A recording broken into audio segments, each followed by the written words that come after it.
when someone in the far distance would play a drum with a couple of tibula, and you would hear the drum and recognize that it was saying something to you. Other people could also hear it. It's not just for you, right? The radio, unlike podcasts, the radio DJs were not talking just in your ears. They weren't only your friend. Everybody could hear them, just like the drum. Will you explain Cairo to me? I was familiar with Cairo through Luke Burbank, and it's ubiquitous in the Seattle area. Or maybe it's just all of the Uber drivers that I'm with, but everybody seems to listen to Cairo out here. That is the problem. Cairo is our talk radio station. It's right-leaning. Well, Cairo is an empire, right? They have a television station. They have all manner of media, but they are the talk radio station, and it isn't conservative. They're not public radio, but they try to have a broad spectrum of shows. And they had Luke Burbank for a long, long time, who did a daily show that was 17 hours long, and who knows how they filled that show. But there are a lot of there's sports shows. It's not a targeted demographic. But for the life of me, I don't know who would listen to talk radio in the first place. But I hear it in cabs and Uber drivers. I hear it blaring. It's a thing to sort of have on that you don't have to focus on, unlike the drum in the distance. Right, and unlike a podcast, which I think people are more attentive to podcasts. You know, it's less just like a radio on that's filling the room with sound, and more of I'm sure there are people that use podcasts that way, but you have to seek out a podcast and then you have to play each individual episode. Right. So you don't just turn it on and then go into the other room. I'm amazed at how much you've leaned into the podcasting experience. We're here in your studio, but also, as we were saying earlier, you've got somewhere in the neighborhood of 9 to 10 podcasts. Yeah, 90-10. I have 90-10 podcasts. When I first appeared on this show, I had a podcast, but only one. Right? Is that true? Was I doing Roderick on the Line at the time? Oh, yeah. Roderick on the Line is an institution. Yeah, it goes a long way back, right? I'm not one of the first generation of podcasters. I was familiar with your music previous to that, but I think the way that we first came into contact was that our mutual friend and your podcast co-host, Benjamin Harrison, heard about you through Roderick on the Line. Right. And that Roderick on the Line appeals to a certain sort of demographic of people that are in tech. Not all, but like we have tried to position ourselves not as a tech podcast, but Merlin brings a lot of tech. I think it's what we call in my industry the early adopters. Early adopters. So, you were one of 5 podcasts in the world, so naturally people gravitated toward you. We were tech adjacent. Mm-hmm. But, the early podcasts are all from the 80s? No, but in 2005 were there podcasts? Yeah, I feel like I've been podcasting for about that long in various forms. 2005. But it's interesting that you bring up the 80s because like so many of the early podcasters were actually holdovers from the 80s. You've got some like MTV VJs. I mean, obviously like Hardwick was there. Adam Curry had a podcast. The Adam Curry is popularly known as the Podfather. So, yeah, it says here on the internet, which I'm now accustomed to reading while talking to people, which I never would have done before, but sure, the RSS feed started sometime there in 2003. It's interesting to me that you're using the internet as a tool while you're podcasting now, because you seems unlikely. Yeah, you're very much someone who is off the cuff, who is bringing his own information. Mostly right, but certainly not fact-checking in real time. No, but I don't know enough about podcasting to have been able to say that Apple added podcasting to iTunes 4.9 music software in June of 2005. This is a long time before I was aware of it or, frankly, interested in it. I think that's fair. I think that a lot of the knowledge that you're bringing to the table generally in most of these conversations aren't things that people are going to have readily at hand. Right. However, the year in which podcasting and the build of iTunes in which podcasting was introduced is something that people certainly might call you out on. I'm sure that's right. A lot of people would be like, it wasn't June of 2005. Yeah. It was May 30th. I've got it tattooed on my back like John 3:16. The day that podcasting started. Yeah, I was lucky because Merlin Mann gave me my first website for the long winters. And at the time, I didn't understand why I would need a website. You guys were like LiveJournal buddies, right? No, I was never on LiveJournal. And in fact, that was a problem for me because a lot of early Long Winters fans were on LiveJournal, and they were chatting about the Long Winters and about me in particular on LiveJournal, but I couldn't see it because it was all a secret cabal. And when I met Merlin, he was on LiveJournal, and I said, why don't you tell me what's going on over there? Why don't you tell me what, is being said? Because I would hear, it would be reflected, right? There would be reverberations in the force. It was clear that there are these secret conversations happening. Yeah, people meet up in person. People would be talking on the Long Winters fan page, referencing things that were happening on LiveJournal. And Merlin was like, no, it is. I will never reveal what happens there. It is a private land. I was like, all right, whatever. That's the interesting beginnings of a long and deep friendship that the two of you have. He came to a Long Winter show. That was how we met. But he gave me my first website, and then Roderick on the Line is absolutely a product of him just saying, I'm just going to start recording our conversations. When did you start taking it seriously? Well, I took it seriously right away, just because it was just like I took Twitter pretty seriously right away. It was a venue. I was saying this the other day, that prior to that, the only way that I communicated with the world was through songs, and then occasionally in the process of promoting a record, I would go through a spate of being interviewed. So I would sometimes sit in a hotel room in Dublin and a junket. Yeah, right. Either go out and do that, yeah. or phoner interviews. You'd be in the van driving into St. Louis, and kind of 4 days out or whatever, you'd get a call from the Riverfront Times, and they would talk to you for an hour about your upcoming show and then write a piece. I've been on the bad end of a lot of those. In a lot of cases, it's like, this is something obviously you had worked on a long time for, but you'd finished the recording some time ago, and now if people are sort of like coming around and talking to you about it, you're in a van, the last thing in the world that you want to discuss is that album. Oh, and you're also, God, you're in moods. Yeah. And so then you'd get to the town, you'd open up the local paper, and you'd read this review, which often said more about the 26-year-old reporter for the Riverfront Times than it did you. You were often, if not misquoted, then punctuation would be wrong. So you would look like an idiot because the person would either have left a comma out or put in a comma where it didn't belong. And when you're reading the article, you attribute the mistake to the person doing the speaking, right? Generally, like even I would read it and be like, what a dum-dum. Yeah. Wait a minute, it's me.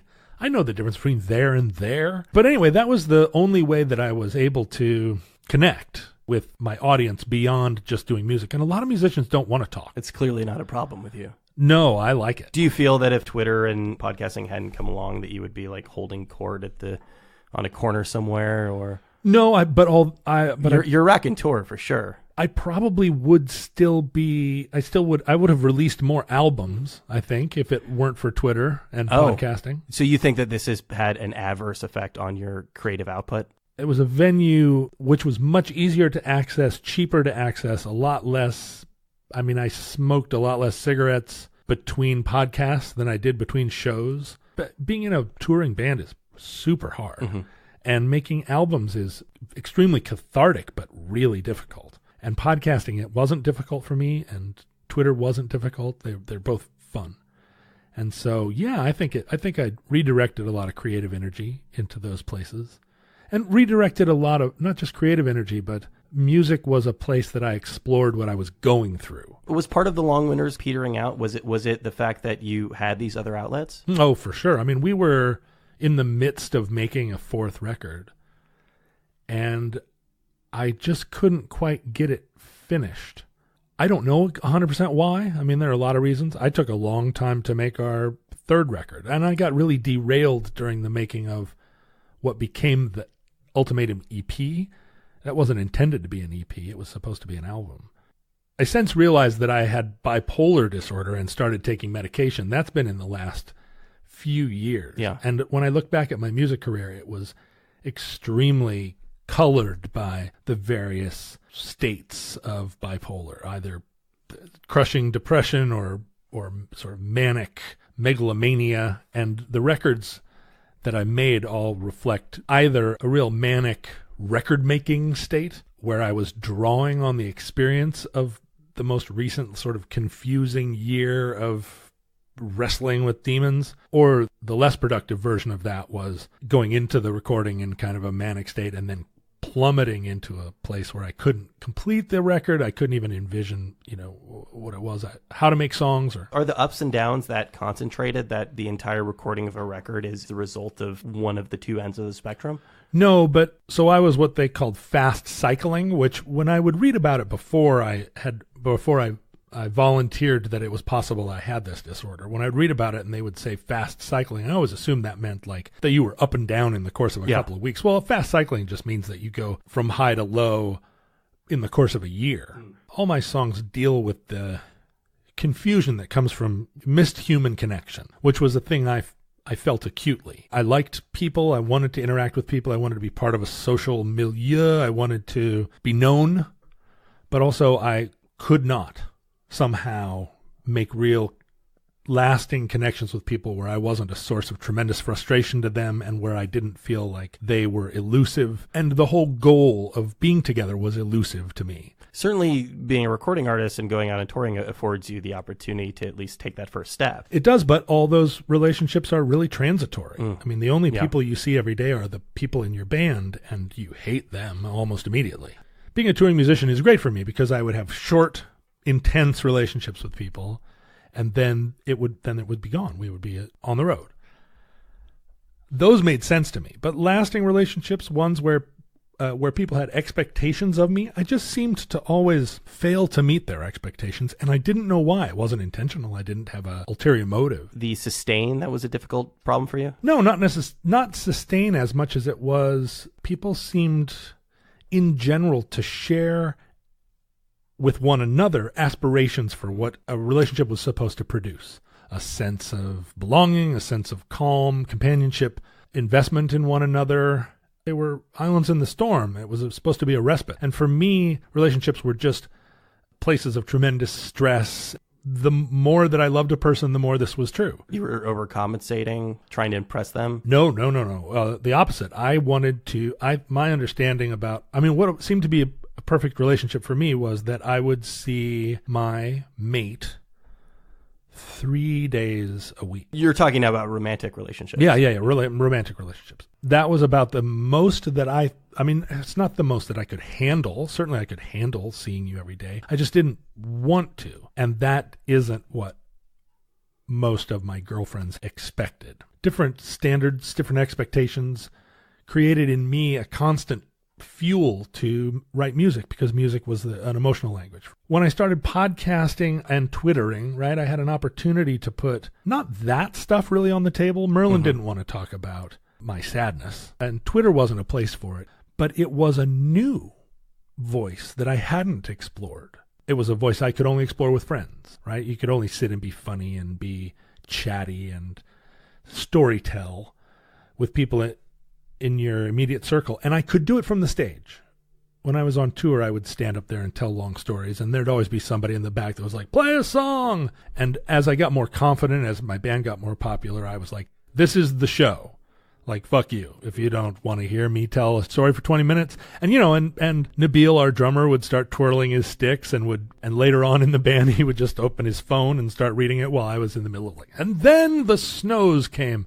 Long Winter's fans grew to accept that it was part of the thing. Was it a source of conflict within the band? No, because generally 3/4 of the band at any given time were not storytellers and were either interested in the story or enjoyed hearing me talk. When we're talking about having like really personal connections with somebody, you fall into a trap if you're just the storyteller. You're not doing 50% of the conversation. You're not there sort of listening and waiting for their response. Right, although I'm a good interviewer too. I'm interested in other people and willing to, not just willing, but like fascinated by their stories. But there's a difference between being intimate and conversant and sharing the true things that people can share. You standing on stage talking to a darkened room that's not really a relationship. No, or it's not a friendship, certainly. It's broadcast. Yeah. When Sean Nelson was in the Long Winters, we would share a kind of onstage banter where the two of us were engaged in a storytelling form with Sean as a foil. I've seen it, and it was either with the Long Winters or Harvey Danger. I can't remember which one, but it was almost vaudevillian. Yeah. Sean is extremely smart and sensitive, and also I think with me as the main storyteller, Sean was kind of off the hook and could be the one with the barb. He would amplify the joke. We had a very good onstage rapport. And in neither case does that really, I don't sit with my loved ones and pace around the room telling stories about my adventures, right? That disappoints me slightly to hear that, because that is what I imagine. I mean, that's why I have a daughter, right? So, and she starts rolling her eyes after 2 minutes. But then as time's gone on, I mean, when I started my second podcast, which was called Roadwork with Dan Benjamin, Dan wanted to have a show with me because he had a show with Merlin, and he liked the sound of Roderick on the Line. He enjoyed the show, and he wanted his own one. He wanted his own Roderick on the Line. And where do you find one of those? You just start a podcast with the titular character. So we just have to call you up and we can start a podcast. Yeah, just call it. Yeah. Just come up with a name. Yeah. But with Dan, Merlin didn't want to talk about sex. He didn't want to talk about religion, and he didn't want to talk about politics. And over the years of doing Roderick on the Line, I would sometimes be frustrated by that because, I do want to talk about it. And Dan was open to hearing me talk about those things. It's not that there's anything intrinsic to Dan's and my relationship that suggests more intimacy than with Merlin, because Merlin and I are very intimate with one another. But the show allowed for that stuff. I would start to talk about my relationships or, about my beliefs. And so it became its own entity. There are two podcasts, both with just two middle-aged white dudes talking to each other. And I think there are people that Merlin is overwhelming and they retreat to Roadwork. Mm-hmm. And there are people that have some issue with Dan, with his voice or with his method, his manner, and they are still loyalists to Roderick on the Line. But they became, to me, they're very, very distinct places, although on paper they don't read very differently. You never had an issue with oversharing then? I don't, no. Yeah. Because obviously, there are certain aspects of your life that you just don't want to delve into for fear of alienating the person you're talking about. I'm okay slightly fictionalizing people. Sure. I'm a very private person, but I never had a feeling that my privacy was a thing that required that I be reticent about my experience, my feelings, my thoughts. I have a different take on privacy. Do you consider yourself to be introverted? To some degree? Oh, in large part. I've talked about this before on the show, but this was a source of contention with a few relationships in my life, but one specific one in which we were actually living together. And she would say to me, I don't understand how you can go out on stage or host a podcast, interview a stranger, have an amazing conversation with them, and then I take you to a party and you just stand in the corner and don't talk to anybody because you don't know anyone there. And it's hard for me to reconcile those things in myself. When it was first suggested to me by a close friend that I was an introvert, I was insulted. Long before there was even a thing, but you've always been a performer. Yeah, and I'm great at parties, and I know a lot of people. Back in the 90s when I would walk down the street in Seattle, I would stop every half a block and have a 20-minute conversation with someone I knew. And as we were standing talking, people would come along and stop and be like, hey, Seattle seemed like a smaller town then, and I was a younger person on the scene, and I was extremely social. A close friend at one point was talking to me about me and said, well, you're such an introvert that blah, blah, blah, blah, blah. I said, what are you talking about? I'm not an introvert. And I was picturing someone that was really awkward at parties and somebody that was super internal. And she said, you're the most introverted person I ever met. And she was a playwright who dealt with all kinds of, people that were extremely She had the ability to peer into your soul. Big time. And she said, you don't, the key distinction is that other people are a drain on you. All your interactions with people, all your performance, you're constant out there, going, talking. It all saps you. You put it all on the line and then you crash immediately. And then you have to retreat into a cone of silence where you stay completely alone until you recharge. And she said that to me, and I was like, well, that's how everybody is. And she said, that is not how everybody is.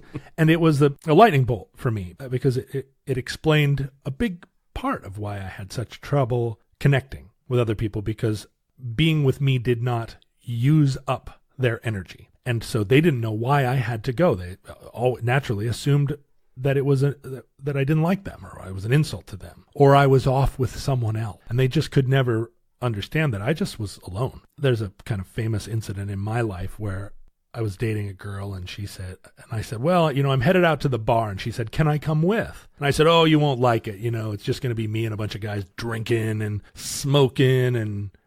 And you wouldn't have a good time. She said, all right, sure, go on, have fun. See you later. And so when I saw her the next day, she said, how was the bar? And I said, oh, it was gross, as I said, stinky, lame dudes. And she said, that's funny because I ran into a friend who said that she saw you sitting alone in a cafe writing in your journal until 2 o'clock in the morning. And I said, oh, well, I mean, well, sure, sure. Maybe I was doing that. And she said, why would you lie about that? Like if you had said, I'm just going to go sit in a cafe and write in my journal, that would have been more appealing than the story that you told. Like you told a lie which made you look worse. If you had just said, I need some alone time, she would have been fine with it, much better with it than I'm going to go out. But what it was there was some obfuscation, I was trying to protect a thing about myself that I couldn't explain. You had an image of yourself that you need to project. Not to her, right? To her, it was more that I didn't want her to know that about me because I was scared of it, right? Because I couldn't explain that I wanted to be alone. I only could get alone by explaining that because I saw that it was normal to be with people. Mm-hmm. And so I had this sense, because I did go drink all night. I mean, that was absolutely a thing that it was plausible I would do. So it wasn't like a dramatic thing. I wasn't like, I'm going to go. I wasn't swashbuckling. It was more like that would be my normal thing. But actually some of the time I do this other thing. But that was the thing. That was the place I felt vulnerable. When did you stop drinking? I was 26 when I stopped drinking. Was there an incident? Oh, well, I mean, my whole life up to that point was an incident. Was there the proverbial rock bottom? Yeah, although bottoms are a funny thing, right? There's always another one. Yeah, the actual bottom that happened with me was not my worst day. And that's what's so confusing about them, right? I mean, that was what was so devastating about Robin Williams killing himself. Yeah. It was just like, that wasn't Robin Williams' worst day. Like, he had way badder days. It was just like the one where it all came home to roost. And I had one of those for sure. I mean, you would have to, in order to stop being a drug abuser, you would have to. It's not a thing that you just wake up one day and say, that's it, I'm done. Or I mean, I'm sure that happens too. It sounds from the outside that it was a confluence of things that you've slowly sort of been discovering about yourself. There's the introversion, there's the alcoholism, and then like at what point do you connect the dots with the bipolar disorder? I mean, it's been a tumbling experience. I mean, life has never been anything less than a total challenge for me, but and I mean on a daily basis. But the challenge always feels surmountable. In a lot of cases, that the surmount comes as a result of making a dramatic gesture. And 4 years ago, I went on a very restrictive diet and felt a transformation. And I mean, I wasn't able to maintain that in my life, but I quit smoking cigarettes that way, sort of like, I have had enough. This bout of cigarette-spawned disease is like this is the last time. I think a trap, though, we get into, and I'm certainly this way, is looking at something as though making that change in your life is going to be kind of a cure-all. Like I'm this way with meditation a lot. I think about it like I'm going to start meditating, and this is really going to have a positive impact on every aspect of my life. But obviously, there's 10 million other things at play. Right, and you hear from people all the time that they're trying to effect a geographic cure for what ails them. Like, the problem is Seattle, or the problem is this relationship, or the problem is, in some cases, like this house.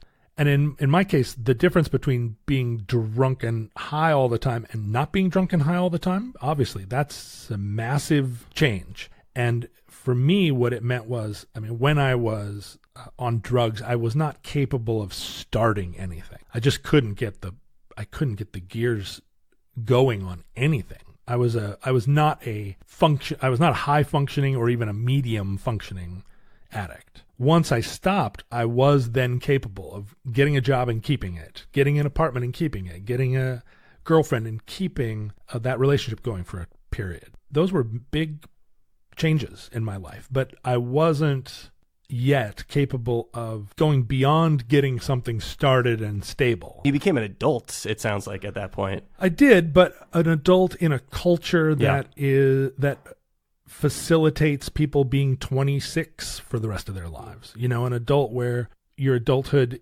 has very few real expectations. Like I didn't have a family.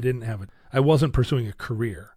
I had a job that allowed me to be in a band. I had a band that allowed me to have a girlfriend. I had a girlfriend that allowed me to have a band. I didn't own a car. I was living in a state of sort of downtown hipster perpetual youth.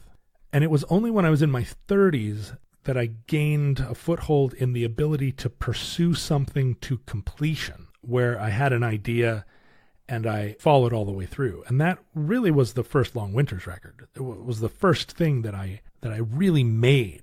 You had been in bands prior to that. You don't count them in the same way? Well, we never made a recording and released it. It was, I do count it in that was a stepping stone. When I was on drugs, I was writing songs, but I was not capable of having a band. When I got sober, I was then capable of having a band, but I didn't know how to get a show. Then I learned to get a show. Then I figured out how to get a practice space. Each one of these was an incremental gain. I look at the world, though, and I see 21-year-olds that have companies, or 21-year-olds that are that work for the State Department. It's impossible to compare, right? But at 28 years old, I was firing on all cylinders, just having a band, an apartment, a girlfriend. It's interesting that you were so transitory at that point in your life, and here, like looking around, and I've been to your place before, and you planted so many flags here. It's a house. I know you've got like the Vespas, and you've got like several vehicles. You've got all these collections and equipment. It seems like you've sort of almost made a point of going in the opposite direction. Absolutely. I think that's a very astute observation. I think I have tried to ground myself as I've gotten older, and partly that's being grounded in in a physical space, in a temporal space. Like I have these things. I have created a little keep. And partly that at one point in my life, that felt like a sort of adulthood. I'd made 4 albums. I had a column in the newspaper. Like I had followed through, but I still was somewhat faithless in that I didn't feel like I had done any lasting work. This is really interesting to hear as somebody who, has been writing on the internet professionally for near 15 years at this point and does a few podcasts. And I have the opposite problem in that I feel that everything I do is ethereal, right? I'm glad that I can get it out there as quickly as I can, but I know that someone's going to read my story and it's going to essentially be gone the next day. Right. Certainly episodic podcasts are like that. So does like Twitter or podcasting, do these things somehow feel sort of more substantial or permanent? I do feel like I have now a body of work, in the sense that if I were to be hit by lightning or hit by a large raven or something that took me out of the realm. Those are both very Edgar Allan Poe ways to die. I feel like I have represented myself. In that it's sort of a pure expression of you as a person? No, in the sense that I have contributed. There are lots of ways to contribute, right? And it's easy for us to see that if I had spent the last 20 years working at Habitat for Humanity, building houses, or helping people out after a hurricane, it's easy to tie those experiences to contribution. Working in a soup kitchen, a contribution. Affecting positive change in the world. Yeah. In a kind of materialistic sense. It's very hard, to use the word contribution when talking about something like a podcast. Because if I were to have taken all the thoughts I've shared on the podcast and written them in books and published the books, and the books were well received, then you could say, aha, I understand this, right? These are... But isn't an email from a fan, isn't that an affirmation of a contribution? Absolutely, and that's why I feel like podcasts are a form of literature, or there are autobiographies that are just self-aggrandizing. There are autobiographies that are sort of just a historical sweep, and there are autobiographies that work as a guide, really, offering a comprehensive worldview that's useful to others, right? I've read autobiographies where I came away from the experience changed because it gave me insight into myself, gave me insight into other people and the way that people interact. So podcasts, up until the time that I started doing sort of the more recent 2 podcasts I do, are one of them's rooted in unusual stories from history, which is Omnibus with Ken Jennings, and that's just like 2 smarty pantses reading a bunch of stuff the day before and then talking and connecting it to other things, right? Making kind of a sweeping story out of what could have been just just a 2-sentence factoid. Which I would say is far and away the thing you're the best at. And it's wonderful. It's a wonderful thing, but it isn't the same as like a personal, that personal exposition, which I think is useful to people who are searching. It's a strange impulse, though, to assume that people care about these things, right? When it comes to you on a personal level. One of the important realizations I had as a young person was that the feelings that in me that felt the most unique to me, the most, and these were the ones I was the scaredest to reveal, the things that inhibited me, the knowledge that I had a problem that no one would understand, inhibited me from being able to be with others. When I realized that my problems were not unique to me, there was always someone else that had the same experience, because humans are infinitely varied and yet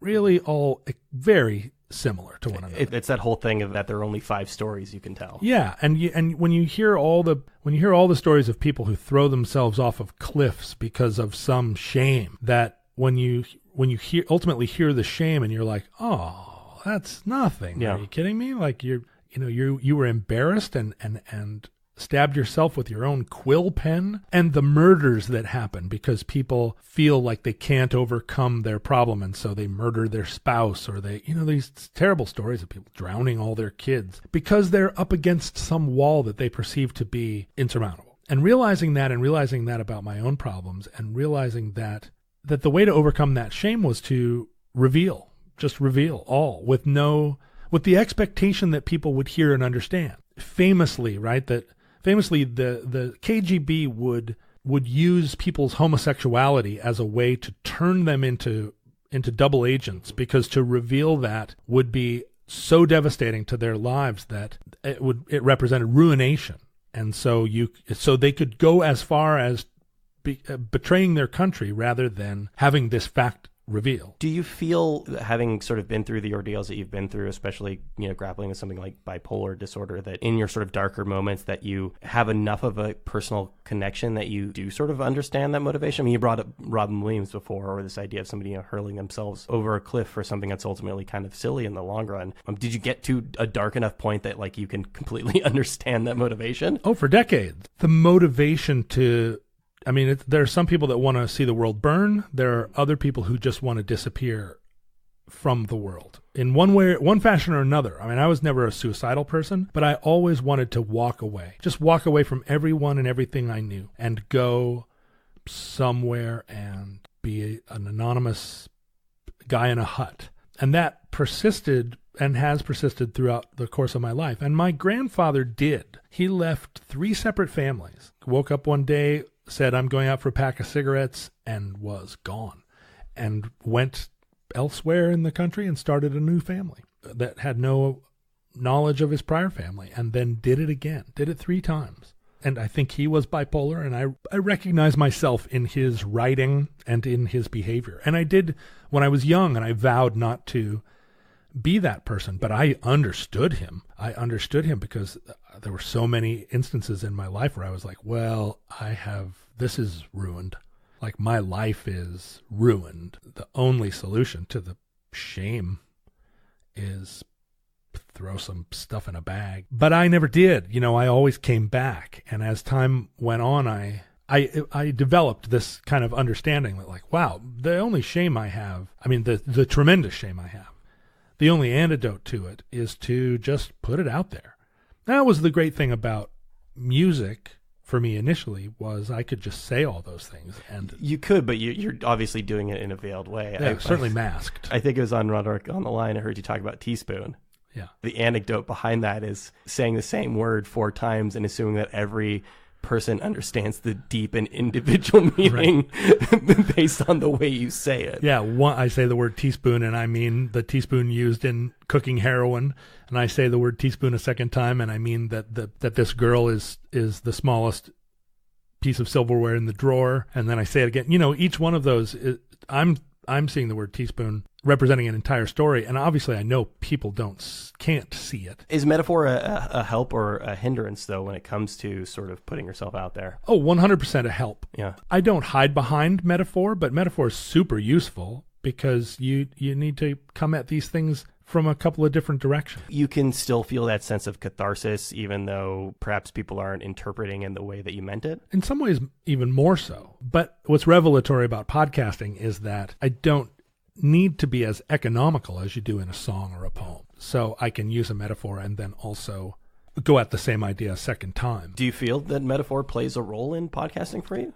For me, it does. I mean, people are podcast in a million different ways. Yeah. But for me, I tell stories, and stories, I say all the time that my stories are 110% true, and they and I feel that they are like Paul Bunyan style. Yeah, I don't, but I don't elaborate in the form of exaggeration, right? I don't say there were 500 people there when there were 5, but like historical fiction, I will conflate two people in order to make to make the scope of the story manageable. Is that a conscious effort? I mean, obviously time has its effect on that as well. I mean, it's a conscious effort, but also it's part of my experience, right? If I date somebody and I have a difficulty with them, and then a year later I date a different person, but the same difficulty is there, I can describe that in terms of having dated somebody where these were problems. That's when, though, getting older and being able to recognize things in yourself comes in handy. For sure. When the same pattern starts repeating itself over and over again. Yeah, when I was 24, if I'd had a podcast, it would be like, what is the matter with this girl?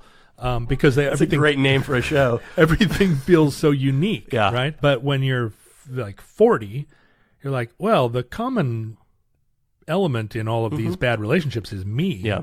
And I see, so now I'm able to talk about it as a pattern and through storytelling, because the recognition that was an issue came as a result of a moment where we were standing in the kitchen and she said, "Where the hell were you last night?" And I said, "What do you mean?" And that's the moment where the exclamation point landed. And so that's the story to tell. And I think a lot of people hear it. And I get letters from people all the time that say, I'm not like you at all, but listening to your stories helped me understand my brother or my father or my boyfriend. And I have a lot more sympathy for that person now and a lot more understanding. It doesn't, and I'll always write them back and say, the problem with that is that you do have that understanding now, but that won't help either. It may help you a little bit in a kind of Al-Anon way, but you can't use that information to change this person or to affect, you can't like get ahead of them and feel like you know what they're going to do. Sure, but having the knowledge of why people do the things they do is certainly helpful. I'm not sure if I get equal amounts of mail, because I hear from a lot of people that say, like, I never thought of that before. A lot of mail that says, I feel like a younger version of you. And I really respond to that, because when I was a younger version of me, I didn't have anybody to listen to. And that's another impetus to kind of be as revelatory as I am. And again, I don't feel like I've given away so much of myself that I don't have a private life. I still am very private, and I keep myself very apart in a way, in a spiritual way. But I just don't see that talking about instances in my life where I'm not the hero, where I felt ridiculous or shameful, like that doesn't hurt me. The Russians can't use that. Now that it's out there, they can't, right? That's part of coming to grips with it, is making it a story. And no one can. I just recently started getting treatment for bipolar disorder, and so when it was happening, I talked about it in real time, and that was shocking to a lot of people on both sides of the issue. People that were relieved that I was talking about it because it made their own mental illness feel less like a private burden, and people that were just stunned to hear it talked about so casually or so in such a familiar way, or not fearless exactly, but just talking about it as though it were normal. Yeah. Right. And it never occurred to me not to, but I do recognize that there are plenty of places where you can't be open about your bipolar disorder, right? You would lose your commission in the U.S. Army maybe, or fail to get your top secret clearance, or even just be suspect to your boss at the printing plant. And I have the luxury, because I'm self-employed, to do that stuff and also feel pretty confident, like 30 years from now. The risk is that an insurance company will say, we are not going to cover your thing because we did some research and we found out XYZ. But I recognize those risks, and that's just those are the risks of living the life that I live. Were you hesitant to medicate from a creative perspective? No, not from a creative perspective.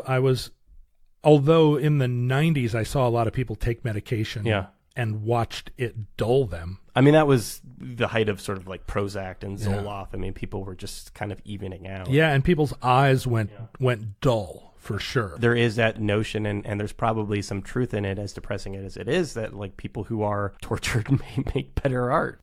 And it's hard to say out loud, so I can just say it in my own term, which was, I don't have schizophrenia, but I resisted taking medication, which I was prescribed 1,000 times for depression and for ADHD and all these things that I was diagnosed with. You feel like you were misdiagnosed? No. I think all of those things are probably accurate to some degree? Well, I mean, the depression was always a component of bipolar and not recognized as that, which I think is pretty common. Because you only seek treatment when you're depressed. You don't seek treatment when you're manic. It's the greatest feeling. But ADHD, I mean, you could diagnose me with a lot of things. And as you said earlier, each one of these dramatic solutions to all my problems, starting with not drinking and going to the present day, going to the fact that I have a collection of Civil War swords, each attempt to make sense of my life just sort of reveals another, peels back another layer of the onion, like, oh, all these other things waiting for me on the other side of this curtain.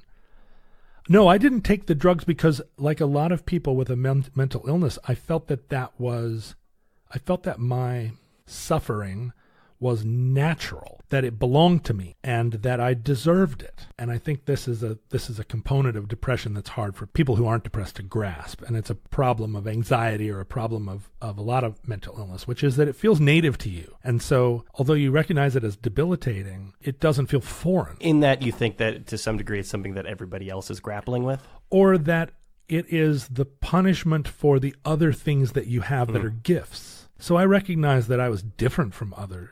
I'm creative, therefore I must be tortured. And I didn't even connect it to creative. I connected the torture to a sense of being able to see things, being sensitive and being able to see things about the world that didn't seem apparent to other people. And this notion that dumb people are happy.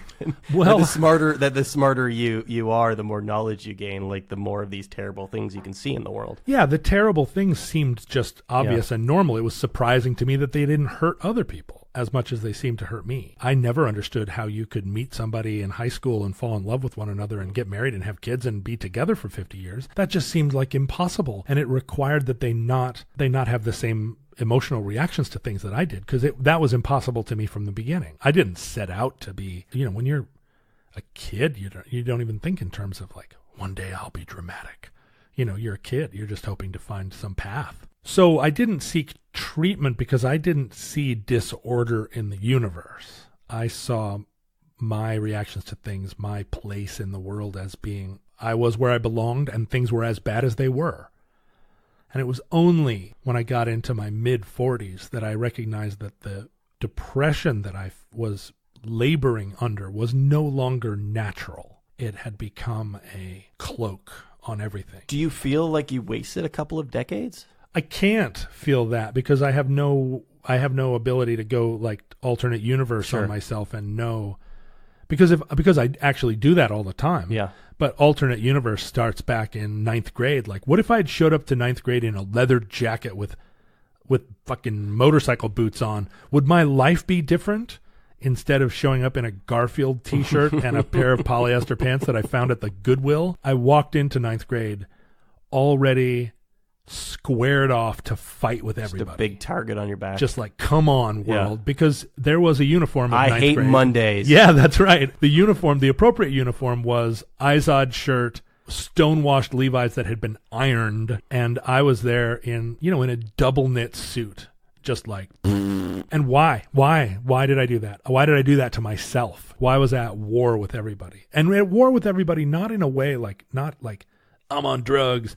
At war with everybody, just like Garfield shirt, hi. So that alternate universe stuff, right? I mean, if I had not been a drug addict, if I had not shot myself in the foot at every stage of my life, who knows? But I can't go back and change a single thing. Yeah, but that's the sort of thing that we all grapple with when, as you said earlier, you see a 21-year-old billionaire. You know, knowing that you are an intelligent person and a creative person and do potentially possess those tools. Yeah, but again, like there's something, and it's interesting to look around my house because there's such materialism on display. I have 25 Stetson hats.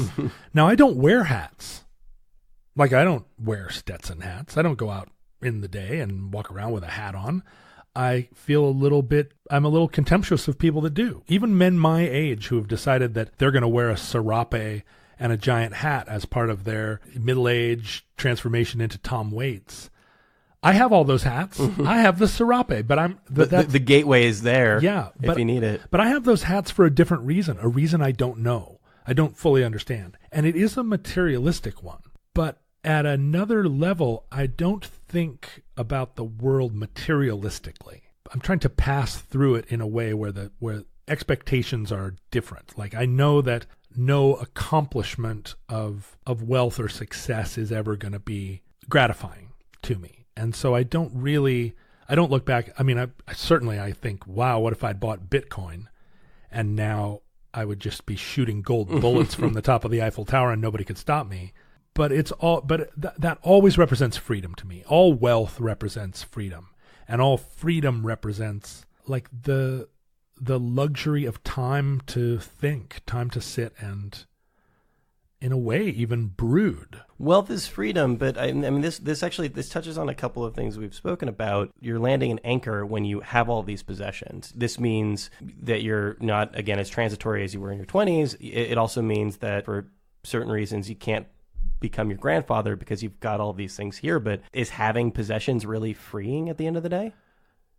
But it is both things. I mean, in a way, if you came in and with a valid justification said, I'm taking all these hats, and I said, whoa, and you said, no, it's important that I take these hats. Hat police. And if you were saying like, you don't need these hats, I would fight you to the death. But if you came in and said, I need these hats, I, Brian Heater, am here, I need these hats, I would say, geez, take the hats. Do you ever watch those hoarder shows and just wonder what you would do in that situation? If they came in? Yeah. The thing is, I don't have that. Everyone who tries to come in and no one tries to intervene. But you know that part, like you've seen some of these shows, right? You know that part where it's like, it's literally, it's the woman is standing there with a trash bag and like, do you need this? Do you need this? Right. A can of cat food or something. Usually people who come in and say, I'm going to help you, immediately become engrossed in what the things are. Yeah. And so what they see is a lot of things, but then they're like, well, what is this? And I'm like, oh, that's a belt buckle that was worn by a Japanese soldier in World War II. And they're like, really? And I'm like, aha, because the things are stories, right? Every one of these is a story. But I'm also, anytime somebody comes into my house that looks like they could wear one of these things, I put it on their head and I'm like, does this look good on you? Would you like this? And 9 out of 10 times they're like, no, thank you. And I'm like, okay, great. So like Hodgman, every time he comes into the house, I dress him in some Civil War uniform and say, don't you think this would be a good look for you? And he's like, the sleeves are 5 inches too long. And I'm like, I know, but you could roll up the sleeves. But he'd be such a great Civil War general. And he's like, no, thank you. Yeah. I mean, he'll sit and let me take a picture of him, but he's like, I don't need a Civil War outfit. And Ben Harrison too, like this right here sitting on top of this box is a 1940s tuxedo that I have for Ben Harrison. Now, I don't know why. It doesn't fit me, but hopefully it fits Ben. And if it doesn't fit Ben, I won't give it away.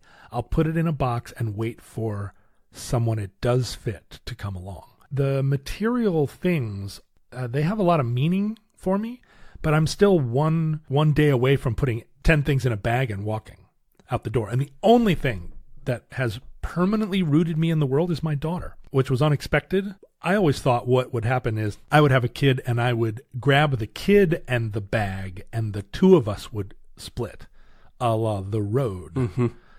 But I recognize in her that she's not like that. She doesn't want to split. She wants to go in. And so I can't split because I have to be there. I have to have her back. And that does not feel burdensome to me, right? All the things that people who don't have kids who say like, if I have kids, I don't want to do it because it's going to ruin my life, or it's going to, I like the way things are now and I don't want to disturb that by having a kid. For me, it was a perspective that I had, but I couldn't know what it was like to have a kid. And when you do have a kid, the things that you get rid of, at least in my case, I mean, I know a lot of people that are 23 they have a baby and they feel like they're missing out on life. But I lived an awful lot of lives. I don't feel like I'm missing out on anything. I'm having this, people are like, hey, let's go to Liz Fair tonight. And I'm like, well, I've got to sit and watch my daughter sleep.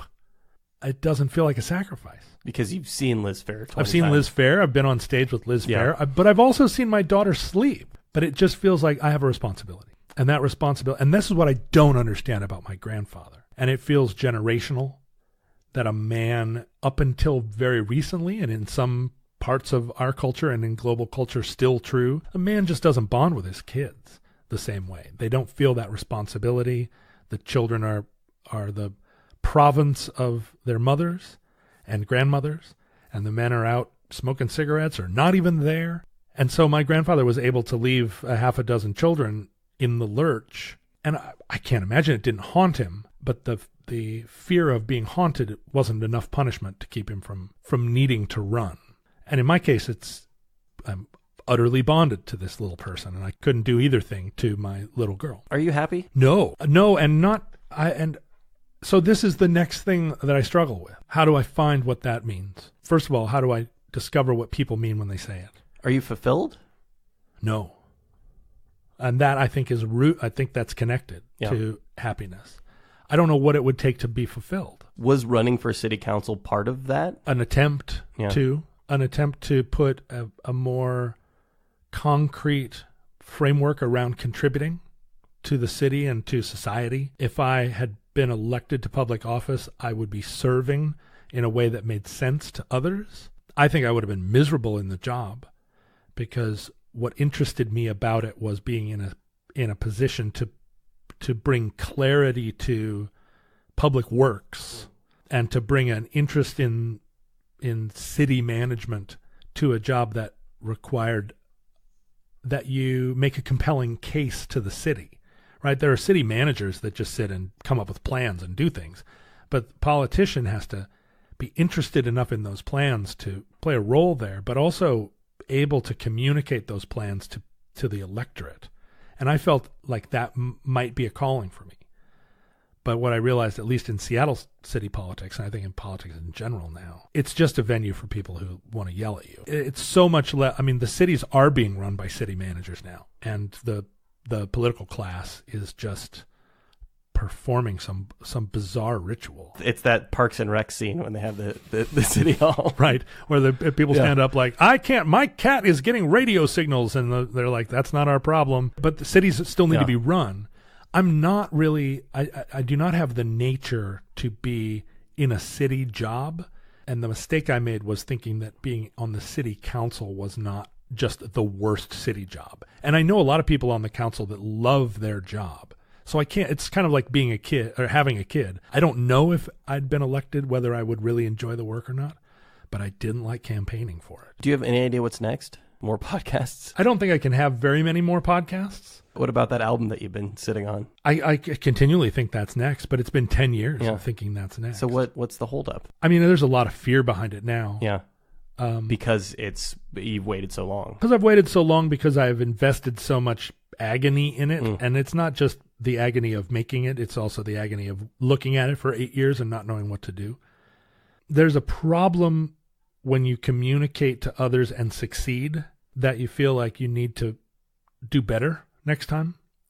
And in my case, as soon as I put that expectation on myself, I cannot succeed to my own expectations, right? Every attempt I make to complete a song is an attempt that ends in failure. And the songs that I have succeeded in writing in the last 10 years, and I have written quite a few. There was the songwriter Ben Lee, who lives in L.A., wrote me at one point and said, I'm putting together a choir in Silver Lake, the Silver Lake Choir, of just like, cool kids that want to sing in a choir. A little polyphonic spree. Polyphonic spree.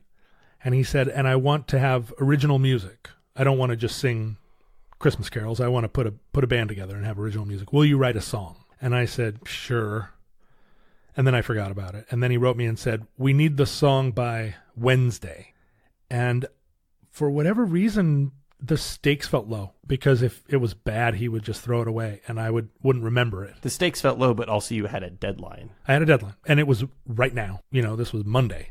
It's due Wednesday. I picked up a guitar. I wrote a song. I had a middle 8 that I hated. I liked it when I wrote it, and then 2 hours later I listened to it and I was like, it's garbage. And that's the point at which I would have thrown the whole song away. But because I had this Wednesday deadline and I didn't care, I threw the middle 8 away and wrote a new one. I liked it, and I sent it to him. I recorded it on my phone with my message app and sent it to him that afternoon. He liked it. They recorded it, and it exists in the world. Then I was like, oh, I wrote a song. The next song I wrote was during the last election, where, a friend wrote me an email and said, we're putting a record together of songs about Donald Trump. And I said, oh, all right. And I sat and I wrote a song from the perspective of a Trump supporter called Make America Great Again. I wrote it in an afternoon. I recorded it on my phone. I sent it off, and it's on that album. And then most recently, I was texting with Jonathan Colton, and I said, what's going on? And he was like, well, I'm in LA. I'm working on a record with Amy Mann. And I said, you and Amy Mann are making a record? And he said, no, Amy's making a record. I just, co-wrote a couple of songs with her. And so I texted Amy and said, what the fuck? You're writing songs with Jonathan Colton? She said, just a couple, a couple of people have added a song to this record. And I was like, well, is there room for another song? And she was like, no, the record's done, but if you send me a song, I'll listen to it. And I sat down at the piano and I wrote a song and sent it to her the next day. Again, recorded on my phone, and she recorded it and put it on. It's the last song on her record. She wrote a beautiful bridge to it. And so in each one of those cases, I had an immediate deadline, not 2 weeks away. There was no money involved in any one of those situations. It was just like, hey, write a song and get it to us within a couple of days. And I was like, damn it.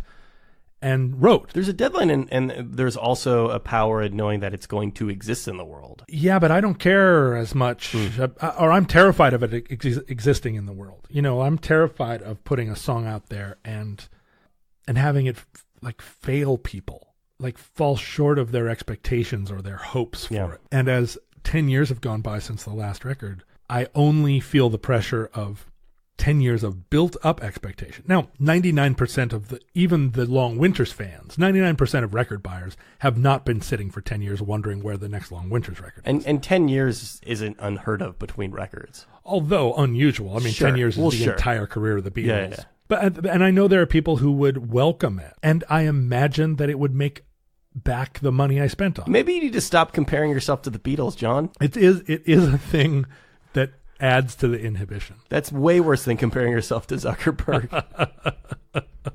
Yeah, well, so the record is, I've said that there were 3 things that I needed to get done. People say, well, why don't you just make a checklist? It's so gratifying. You go down and you check things off the list. I can't do that. I put a checklist on the wall, and, and the first thing is get out of bed, have some granola. And the second thing is finish college. And the third thing is finish the book you've been writing for 10 years. And the fourth thing is finish your album. And so I check off the granola, and then I stare at the list and feel awful. I cannot make a list that's just clean the house, do the dishes, and feel at the end of the day that I'd done anything. You're so stuck in the mindset of the album, of the pre-internet era. You have an iMac in front of you. You have these microphones. You've got 70 guitars. Yes. You could record a song and put it online. Well, yeah. If I could record it on my phone and email it to somebody and have it appear online, I am stuck in that. I'm stuck in the idea of finishing a book and having it published in leather. And that's a product of, it's a failure of my imagination, but also a failure of my mastery of the technology. I wouldn't know how to put a song on the internet. It's clear enough that I could spend an afternoon looking it up and learn it and do it. But you could probably just text Merlin and he'll do it for you. He would. He would be more than happy to. There are 25 people that would put it up on the internet. I'll do for it. Me, right? In December of 2015, and the people at the University of Washington said, you're the director of your department, comparative history of ideas, is retiring. And when he retires, he's the last living soul that ever had any connection to you being in university. And so you need to graduate, because once he's gone, you're just like a game of telephone to the people that are here. The new director of the department is somebody who was in the PhD program, and you were already a myth then. Like there in the department at the university where I went, there is a poster of me on the wall. So it suggests that at one time I was a living person. It's not like Back to the Future where it just slowly starts to disappears. disappear. So I said, well, what do I have to do to graduate? And they were like, nothing. You never had to do, 12 years ago you could have graduated. And so in 2016, an envelope appeared in my mailbox that was from the University of Washington, shaped like a diploma. And I didn't open it because I just wasn't ready to face the fact that one of those things on my to-do list was checked off. I couldn't celebrate it. I didn't know how to do that. I wasn't sure what to do. It's also less momentous just getting it in the mail. Yeah, it showed up in the mail. Finishing an album. Yeah, I didn't walk with a hat on or anything. Yeah. And I didn't want to just open it there alone in my kitchen and go, then that chapter of my life was over. So I left it in the envelope, and it sat on the kitchen counter for 6 months, and then it moved to the kitchen table for 4 or 5 months, and then it moved to a bookshelf. It just kind of migrated around my house. And it was there until a month and a half ago, at which point I was so frustrated with myself because now what was it? It was like Schrodinger's diploma. And so I opened the envelope and I pulled the diploma out, but I opened it upside down. So I pulled it out and it was facing down. So now it was just a piece of paper with maybe a diploma on the other side. And it lay there on the table for several weeks. And eventually somebody was going to set a glass down on it. And so I was searching through some boxes and I found a picture frame that was diploma shaped that I'd purchased 9 years ago at a thrift store. It still had the 99-cent tag on it. I purchased it at some point years and years ago when I considered graduating from college, when I toyed with the idea. Like, I'll get a frame. I saw the frame and I was like, it's a diploma frame. One day I may need it. It's like a checklist on the wall. So I found the frame. I pulled it out. I took it into the kitchen. I took the diploma, still face down, and slid it into the frame face down. And then the frame sat on the table face down for some number of weeks or months, however long ago this was. And it was a month and a half ago where I finally was sitting in the room with my mom, and I said, you see that there next to your elbow? That's maybe my diploma. And she was like, you're a ridiculous person, and turned it over and looked at it. Didn't show me, looked at it, and she said, it is your diploma. Now what are you going to do? Now the Schrodinger's cat has revealed itself. You haven't seen it, but it's been seen. And I said, well, now that it's been seen, I guess I'll look at it. But I waited for her to go.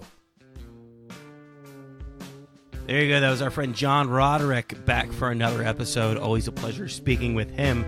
You can catch John in a number of different places on a number of different podcasts, including Roadwork, Omnibus, Roderick on the Line, and Friendly Fire with our friend Ben Harrison. And of course, the Long Winter's discography is still available on Spotify and at finer record stores everywhere. Thanks to him. Thanks to you guys, as always, for listening to the program. If you like the show, there are a number of ways to support us. Please rate and review us on iTunes, Google Podcasts. We're on Spotify now. We have a YouTube page. Like us on Facebook. If you have any feedback, it's riylcast@gmail.com. Follow us on Tumblr. That's riylcast.tumblr.com. That is the first and best place to get all of your RIYL-related information. And that's about all we got for this week, so stick around because we are going to be back just about this time next week with another episode of RIYL.